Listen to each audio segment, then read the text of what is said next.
So we're standing southwest of Jerusalem at the location of Herod's palace, Herodium, which is right near Bethlehem, and I'm about to focus in on the area of Bethlehem, which, as we know, is where Jesus was born. But it's significant how close these two areas were together, because when Herod heard that the wise men had tricked him and that who was known as the King of the Jews had been born, he ordered that all the male children under the age of 2 were to be killed. So we see the clash between good and evil here, and good will triumph. I've heard sermons preached about how, Martha was kind of the bad sister and Mary was the good sister. But Martha she was doing all the right stuff, but she had something further to go, something further to learn, something that Jesus really wanted to get her a hold of, that one thing. So I'm handing over the Negev from Herodium, one of Herod's palaces, and it's right near Bethlehem. And our guide, Marilyn, is about to tell us about the story of Ruth, who returned as a Moabitess, returned with Naomi to Naomi's homeland, Bethlehem.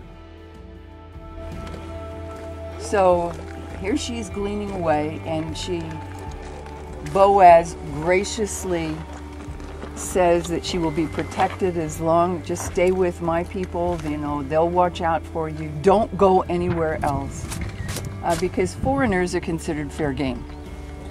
They have no legal rights if anything happens.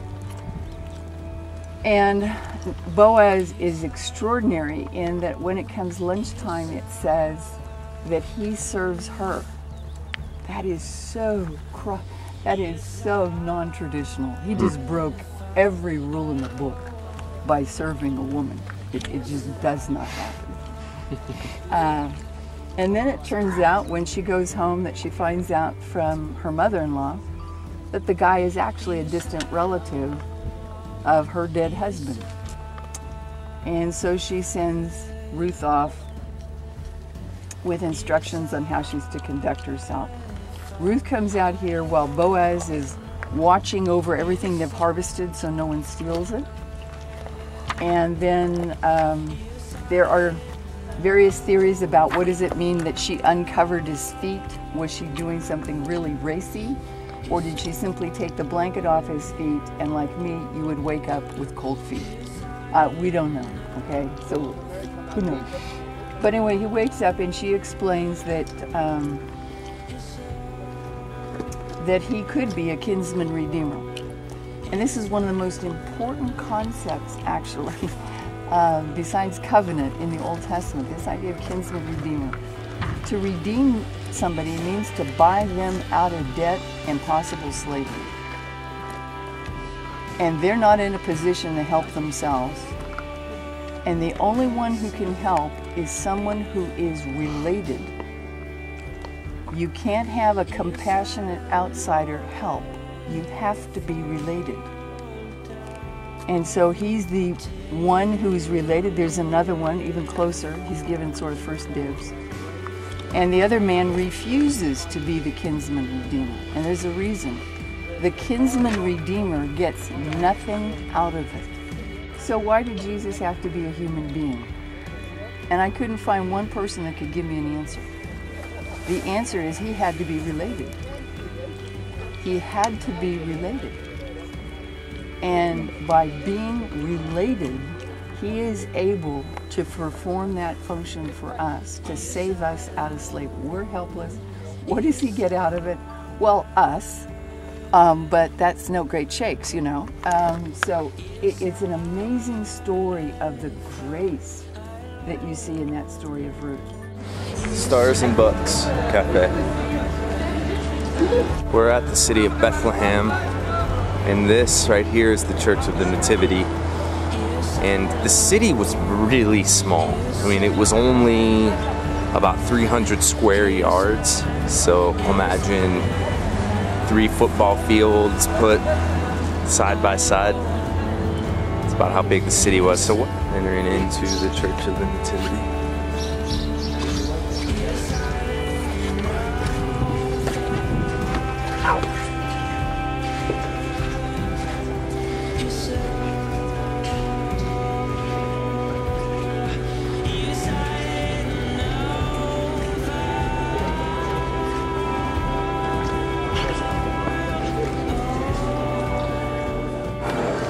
Here's some of the original floor from the Constantinian era church that was built here by Queen Helena, Constantine's mother.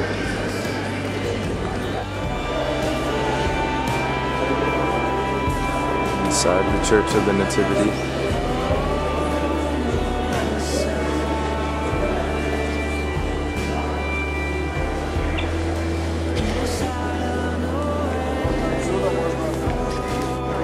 Original mosaics from the Justinian period of this church. Fact that this is where Saint Hieronymus, elder and doctor of the church. That is a very specific title of someone who did significant scholarship for the kingdom. And this is his cell in which he translated the Bible into Latin. And we know that his translation he got to know the rabbis in the area so he'd have a correct understanding of the Hebrew and went to a great deal of work. So this is his little cell area underneath the church.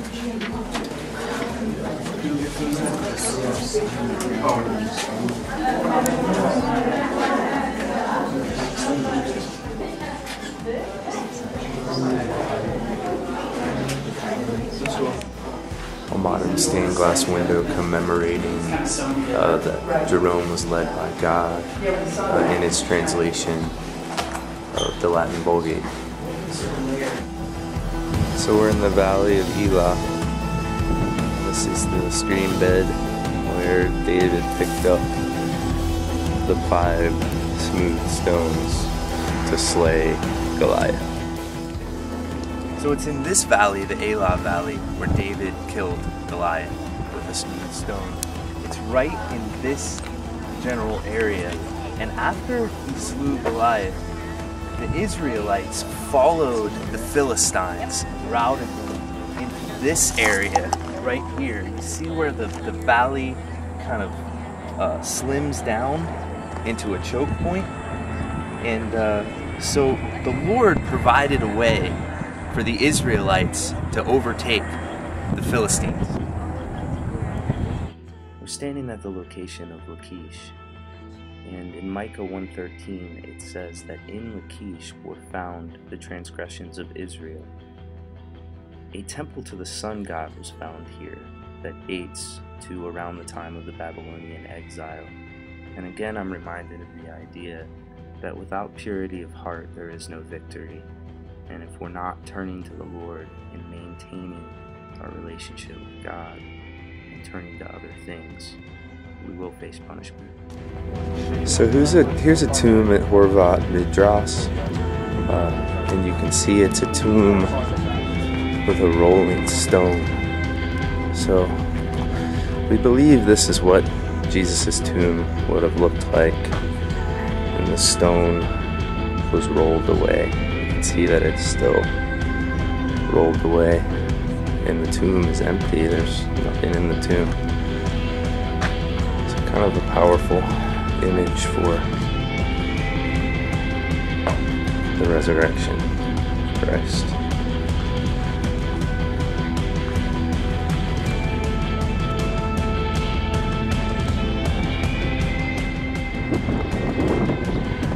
There's a shepherd leading his sheep, standing on Herodium, focusing in on this. Notice how none of the sheep get ahead of the shepherd. They follow him directly behind him. Some need to catch up a little bit more. There's one stopping to eat a little bit. Kind of a powerful image for our relationship with Christ, the shepherd who leads us.